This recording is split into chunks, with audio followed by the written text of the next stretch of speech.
Welcome to Shalom World Podcast. Welcome back to the Real Men series. Great to have the privilege of your time once again. My name's Jonathan Doyle and it's great to be sharing this journey with you. I'd love to introduce to you my good friend and co-host for the Real Men series, Mr. Robert Falzon. Hey Jonathan, really good to be here with you again this week. You too, my friend. And very good to be with you. We have a great topic this week called When a Man Finds a Woman. It's one of the big ones. In this episode, we're going to be exploring one of the most crucial aspects of what it really means to be a man after God's own heart. We're going to talk about the women in our lives and what it takes to build a great marriage relationship. None of us get it right all the time, despite what we might like to think. It's an enormously challenging thing, but in as much as it's challenging, I think you'd agree that it's also a way in which God is growing boys into men over the course of a life project. Yeah. You know, as we've discussed off camera at times, marriage is under pressure, relationships are under pressure. Look, what do you think are some of the key things that it takes to build an effective relationship with women? Wow. You should have an easier question maybe. To start with. Yeah. You know, I think it goes right back to the garden, doesn't it? Yeah. Right back in the garden when God created everything just by speaking, and then on the sixth day, God made man and woman. And not only did he make man and woman, but he gave them to each other. So he made man in his image and likeness, women in his image and likeness, and then he made the union between them in his image and likeness, which means marriage is a godly thing. Amen. It's already something of the nature, and if you took God and put a mirror to God, you'd see not only a man or a woman, but you'd see a marriage, you'd see a couple joined together. So the first thing is, it's a godly thing. It's a godly thing. There's an incredibly rich theology to this. As some viewers would be aware, this goes right back, as you've mentioned in Genesis, where the Trinity says, let us make man. And that's the Hebrew ha-adam, which means the person. Yeah. Let us make man in our image. And that crucial line sets up so much of what happens in biblical history, human history, relationship history. How do we actually image God as men and women? But interestingly, under more recent popes, for example, such as John Paul II, he makes the point that it's really in that relationship, in that conjugal marital relationship, he argued that is where in this life we most image the eternal Trinity. Yes. So look, I mean, if Satan wanted to really attack the image of God, I think we can agree that one of the ways he's going to do that at this moment in history is right through that crucial relationship between men and women, which makes it, for the purposes of this series, so important that we hear from great guests, and we're going to have a great guest join us in just a moment to talk about the importance of this relationship. As you say, there's a battle. This marriage thing is under crisis, and it's battleground material right now. Men, women, married is critical and dangerous territory for most of us. But in the marriage arena, like, how many years have you been married? I have been married just on 18 years. 18 years, and I'm 35 years now. Now tell me the truth. The truth? Has it been easy? It's been an absolute garden of flowers, unicorns, rainbows and sunshine. Absolutely no problems. No. Beautiful. Beautiful. Look, you and I talk about this a lot. A young man can do some basic training and be put behind the wheel of a vehicle and be entrusted with that. But for something as crucial as marriage, there is so little formation and training for men about how we do this properly. How do we, build relationships with women even before marriage? But really, to be honest about your question, Karen and I have faced enormous challenges, even in relatively short 18 years of marriage. But I am pleased that we've come through the fire a little bit, and you can speak from a little bit of confidence. And I want to, with you and our guests, I really want to encourage people that, you can not only survive a marriage, you can thrive in a marriage. And really, for me to finish, I'd just say that this is a sacrament. This is one of the ways that God is manifesting his presence in the world. So he wants marriages to flourish. He wants us to win. He wants marriages to win. So the more that we can participate with what he's doing, I think the better we'll go. Yeah. This beautiful union, this beautiful becoming one, like, it's not 1 + 1 = 2, it's 1 + 1 = the better one, the better one. Yeah. And my wife and my journey towards loving her really has helped me come closer to God and become more the man that God made 100%. Me to be. If we did a Greek study of the word love between a man and a woman, it has a lot to do with the love between the Trinity. 100%. Love between the Trinity. So when a man loves a woman, when I went into marriage, I loved my wife the way I needed to be loved. Yeah. So I actually had no idea how to love her. Correct. About halfway through the journey of being married, I went up to my wife and I said, darling, I don't know how to love you. Wow. I really don't know how to love you. Yeah. I need your help to tell me how to love you. Because what I've been doing doesn't seem to work, And you can keep doing more of the same, or you can ask that great question. So we asked the courageous questions and we began a journey of discovery together where we examined our life together and made decisions about changing.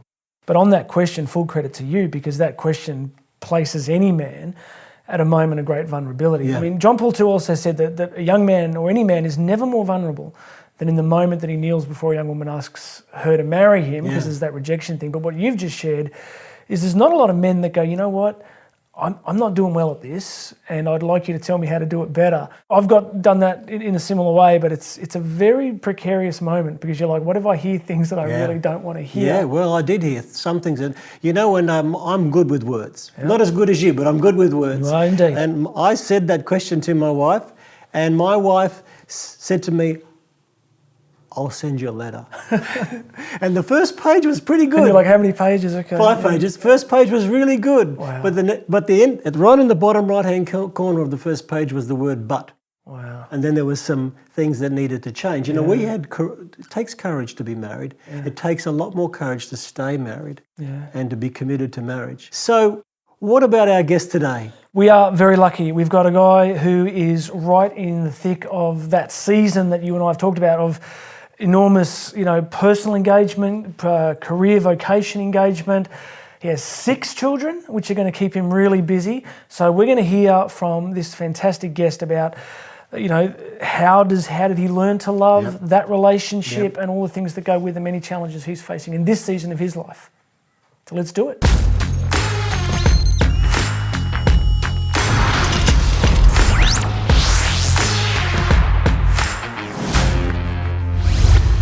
Really good to have Roby Curtis, a 34-year-old Roby, 12 years married, 6 children. It's great to have Roby with us. He comes with a lot of experience in this area and a breadth of experience in life. We welcome you, Roby. It's good to have you with us. It's good to have Roby with us today. Mate, thanks for making the time to be with us. Look, we're going to talk about the pressures and the challenges that you're facing in this season of life. You've got a lot happening. Take us to the backstory, though. Take us to what were you doing before marriage? Just help the viewers understand a little bit about your backstory. I got married relatively young, so I was married at 22, and from about high school to 22, I spent a few years just working out of school and did a few little small courses and whatnot, and then in that period I was really lost as a person. I had somewhat was living a very ordinary faith life based on what my faith foundation was at home, and found myself really asking some big questions about life in general. At the age of 19, at that time I was taken in by a friend who was the same age as me in a real peer sort of way, and my faith was challenged. I asked big questions about what does it mean to be living faith as a young person, because I hadn't seen a lot of young people at that stage in my life living out their faith the way I saw this young man. Yeah. And what did you see? Like when you say that, what did you notice about him? I guess in the areas of just his lifestyle. Yeah. His lifestyle was that of a man who was seeking greater things than I'd experienced with other young men.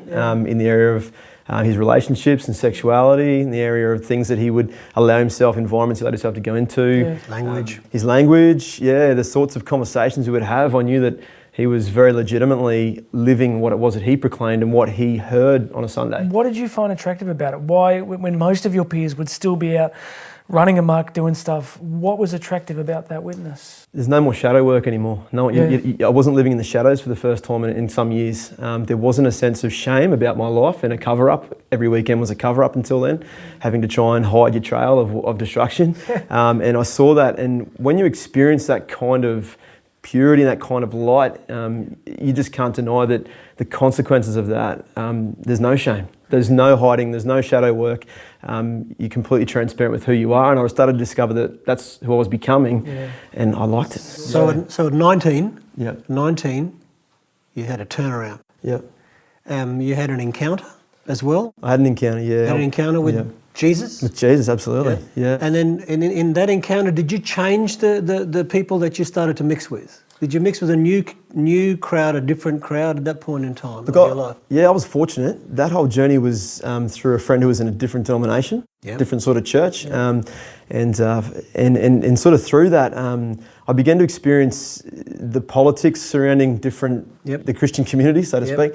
I was fortunate that in 6 months of that season of my life, and I guess that encounter that took place in that time, was when I met the people from the Ignite conference. I'm at the very first conference they ran back in its very early stages and days, and Manual Community in Brisbane. And there's relationships that are still stand today that I consider to be the strongest in my life as a result of that encounter. So the important thing in relation to this topic was that is in that community you met Catherine. Absolutely, yeah. So definitely. had you not had that encounter with that man and Jesus, you may have found someone outside that circle. Well, I was walking a dangerous line at the time, and my life could have gone in a path of destruction based on relationship, and I was very fortunate in the. God led me that way. So tell us about how you met Catherine. What happened there? No, it's a great journey, a great story. I met Catherine at an all-night vigil at the cathedral, of all things, which sounds so holy, but I was drawn. You're a pretty holy guy. I was drawn to her and her brother, who's my best mate and my sister's husband these days. But I was drawn to the two of them because they were actually outside engaging in a practice that isn't so good for you. But I thought these look like pretty real sort of people. I'm going to go and check out these guys because I was struggling to find my feet within these early stages of this group of young Catholics. So I met Catherine and Lucas, her brother, and in particular my wife, who I thought was a really beautiful woman. At the time, we moved into a friendship. There was a bit of a distance. It wasn't romance from day one. You were being careful? I was new. I was fresh. I was a little intimidated by the whole scene. Yeah. But I knew that I'd met some really lifelong friends. Robbie, let me ask you, when you say you first saw her and you said she was beautiful, that's a crucial moment, because take us to that moment. What was it specifically that there could have been 10 young women there, but you notice her? Looking back, can you articulate what you were attracted to? What first struck you? Yeah, for me, look, it was. I mean, there's all the physical things in a woman that we're drawn to, and that certainly was my experience. But I think when you meet the person behind the frame and behind the body and the flesh, and when that complements the flesh and and they seem to work, when they seem to be consistent, that was what it was for me. The person I met in Catherine was just as beautiful as she was on the inside as she was on the outside, and just in the sort of conversation we had, I don't know.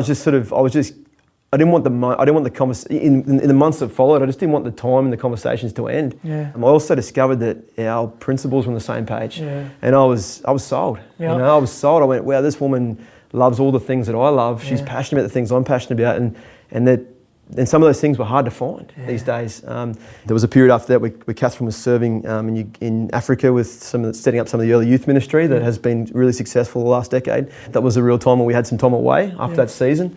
And it was when she came back that we formalised the relationship. And I'd spent a lot of time desiring her and really longing for her, and not in a way that was just all physical and those types of things, but in a way that was the fulfilment of who I am. And you're touching on so much. Like you mentioned that you were the two that would sit up for ages talking. And I don't know if you've experienced this, but in my own marriage, often it's those behaviours that you have before you're married, like learning to be able to talk to each other, that becomes so important years down the track. Sure, that's right. Like, and if you look at our cultural arc, our narrative, it's like boy walks around a corner, sees woman, music comes up, there's an immediate connection, they sleep together the first night, and then they live happily ever after, which of course they don't. For 3 weeks. Whereas what you're articulating is this journey. There's an initial attraction to beauty, truth, goodness. Then the work of relationship building happens. So let us take you forward now. You're in a situation now where you've got 6 very young children, which is awesome. You've got enormous commitments in your vocational work, your artistic, creative work, your own friendships, all the stuff. So take us through how you guys are sustaining and even building and improving a marriage in this season. Absolutely. Look, I'm not an expert. None of us are, but at the same time, the things that work for us are keeping alive the things where we began. Yeah. And we began those late night conversations. There wouldn't be a night that goes by that we're not sitting up, even in the last 24 hours, we're sitting up around the fire, just talking and just doing what we said we're going to do, from day one. And it's innocent, it's small, it's simple, it's routine in some ways, but when we do those things, that's what keeps us together. It's the glue that binds us in doing really ordinary things, but doing them really well and really consistently. And then trying to share those with our children, trying to create that culture where they become an extension of that. I think you learn those first 10 years. I've certainly learned all my faults and continue to do so. I've learned the ways that I love and meet Catherine's needs, and certainly the ways that I don't do any favours for myself or her. But in that, I think in knowing her love, the way she receives love, and she's a real quality time sort of person, just wasting time in the ordinary.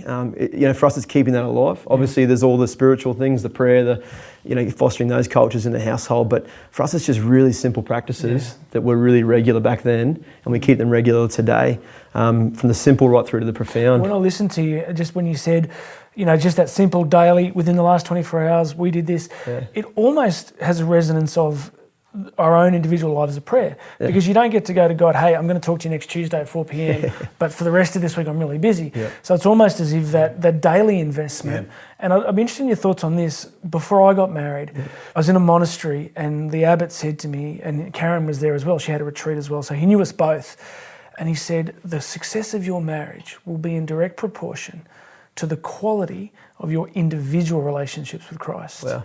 Yeah. And even now, 20 years down, I'm looking at this going, the more that I pursue relationship with Christ, there's this weird dynamic where I tend to be a better husband and father. I mean, it's not rocket science.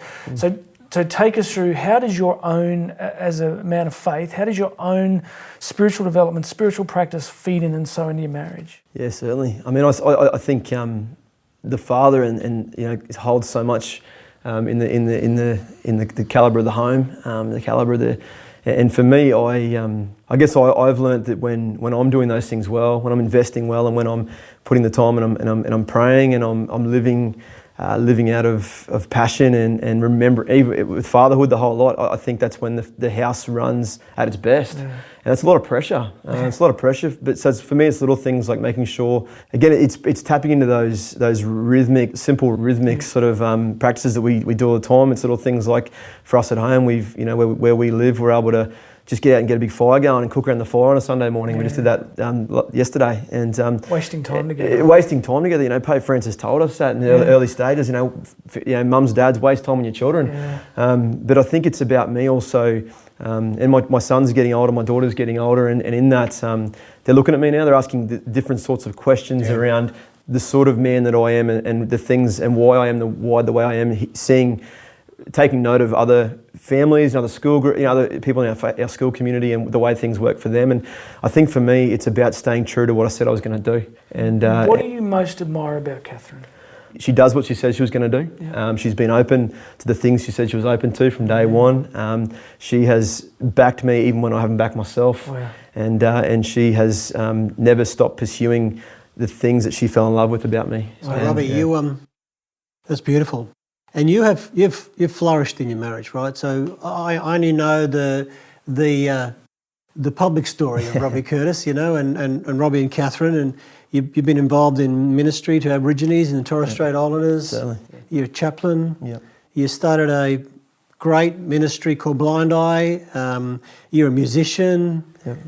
There's no end to the story. So tell us about how your marriage has enabled you to flourish in your ministry and service of Christ. Yeah, absolutely. Thanks. Catherine's, again, she supported the call to ministry from the very beginnings, regardless of what ministry. That was one of the things you said to each other? Yeah. We said we wanted to in somewhat be missionary, very intentionally about that, and we've tried to stick to that based on it's been very difficult. We've stuck to that thus far, and where we've most flourished is in our work with Indigenous Australia, and I've loved watching her flourish in that, and that's because I'm there. I've had a passion for this particular area forever. But seeing Catherine come to life in there and seeing the great gift she makes and her ability to bring all those things I told you about that I fell in love with to First Nations people, she just got a natural gift and flair in that space. You both have. Yeah, but So one of the things that Rob and I like to ask our guests is if you could give us sort of 2 or 3 key takeaways for men around the world watching this in terms of relating to the women in their lives, to wives, to significant women in their lives, amidst all the pressure of some of the things that you face. What are 2 or 3 of the key things that you think men need to understand or put into place to flourish in their relationships with wives or the women in their lives? For me, it's quite simple. I think all I really have to sort of give as takeaways today are probably keeping those dreams that at 2 a.m. that you fell in love with that person, keeping those things alive, because the world's going to really fastly try and choke a household and try and choke a relationship and go, you can't do that because it's not sensible, it's not calculated, it's strange. But I think it's about doing those things because they were the things that brought the love together, and they were the things that sparked the love. And the other thing for me is about being intentional. It's about in doing those things, being intentional about them, putting timelines on those and doing them at whatever cost. That's when we've been most happiest in our marriage and in our household when we've done those things we said we were going to do, amidst all the pressures, amidst all the times that the sums don't add up, all the times that you as a man, you as the father feel like maybe you're making a poor choice, but there's something true about it. It probably is true. Do it. Well, mate, what I love about you is your honesty, telling it like it actually is. The fact that you've stepped into the stream of life. You're not one of those guys that's gone, I'm married now in the suburbs, I'm just going to step back and find a job. And you're really staying engaged in life and in contribution. So on behalf of all of us in the Real Men series, thank you for sharing with us today. Thank you for these takeaways. We wish every blessing on you, Catherine, and the children, and on the many exciting things that lie ahead for you guys. Thanks for coming in. Thanks, Jonathan. Cheers, mate. Thank you. We appreciate you, Robbie. Thanks, Robert. Cheers, You're mate. a great man. Thanks for sharing your journey. Thank you. That was great. Very good. Robbie's just so earthy and natural and honest 100%. And clean and clear. It was like refreshing, really, wasn't it? Look, what impresses me about Robbie is I've always liked men that really what I call stay in the game. So I think one of the things about the Christian life is that Christ sets us free to step into the fullness of life. And you look at a guy like Robbie who is, 6 young kids. You're not any holier because you have 6 kids, but I think it does give God a good chance to make you holier. Yeah. But not just that he's got a wife, Catherine, who he talked about so beautifully, but his children, but all the work that he's doing in ministry, music. I admire how he's allowed God to use him, but how a man alive with faith is alive. Yeah. This is not a profound statement in the sense, but it's just, I admire how he is driven to be alive, to do interesting things, to keep making a contribution, to build his marriage. And I think he was very clear with us about some of the key ingredients for that. Just as much as daily relationship with Catherine and conversation with Catherine is so important for him, that daily relationship with Christ, that the fact that he prioritises his personal walk with Jesus as crucial to the rest of what he does. And look, the other big takeaway from me, which I think is going to become a theme in this series, is around intentionality, that he makes time to be intentional with his children. He makes time to be intentional in building into his marriage. And I think you and I would agree even early in this series that to become the man that God's calling all of you to become requires cooperation on our part, that we need to be intentional about and cooperate with the grace that God wants to give us. Not accidental, is it? Not accidental. What did you take from Robbie's time with us? I thought Robbie captured some really important things just in who he was. The humanity and the incarnation, almost in the sense of God in this good man, was really exciting. I think similar to you, the centrality of faith in his life and with his wife, they made agreements about the way they were going to live. Yeah. And they were going to sacrifice themselves to enable the other to flourish into their calling in Christ. Yeah. So they're the 2 big things that I would take home out of Robbie. Very encouraged by this good man and all that he does. He doesn't draw a wage in all the work that he does and sacrifices himself. So a couple of thoughts, I guess, for Robert and I, this is a case of, whether you're a single man or whether you're a man in marriage, a couple of thoughts. If you listen to Roby's story carefully, there's this great moment where he sees Catherine for the first time, but then there's this process of relationship building, of, building communication, because he shared with us that the practices that he put in place before they were married became so influential in their marriage today. And that's been my experience too. So we want to encourage every single young man that if you are called into a relationship, that it's often the work done before the marriage, the time, the really getting to know this person in the fullness of who they are that matters. And I think he makes a really good point for all of us that are married, holding on to those original dreams. Yeah. Like, do you remember the things that as a couple animated you early in your marriage, the things that you both were passionate about? So maybe just to reflect on some of those. And I'd add one more thing to that. For you at home today, I'd like to suggest to you, if you could be courageous and intentional and go home and find a way to tell your wife that you love her. But not just the same old way, find a new way. And in fact, even try and look for a new way to communicate your love for the woman that you're committed to be with forever. I think that point you made at the start of this whole episode, when you asked your wife, where am I not doing very well? That's right. To add to that great advice from you just then, I think maybe some of us as men, I'm not sure, I'll be going back to the hotel today thinking, I wonder if I can send Karen an email or a message and ask the same question. But I think that was a great sharing, that maybe it's time for all of us as men to ask the women in our lives, hey, how can we do better? That's not about shame and guilt. It's about stepping up into what God has for us. Yeah. So thank you once again for the privilege of your company for this episode of the Real Men series. It's been a great joy for us to have the privilege of your time and your company. We really hope that you've got something special out of this episode.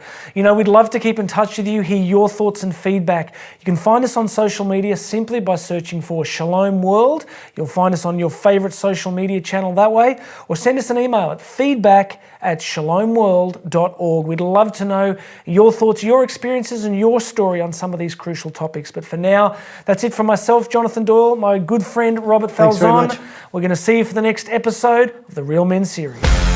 Thank you for joining us today. We'd like to hear what you thought of today's session. Share your feedback with us at podcast@shalomworld.org. You can motivate and support us today. shalomworld.org/donate. Visit shalomworld.org for more information about Shalom World podcasts. To get the latest updates, make sure you follow us on Instagram at Shalom World Podcasts. Shalom World Podcasts is now available on all online platforms, including Apple Podcasts, Spotify, and others.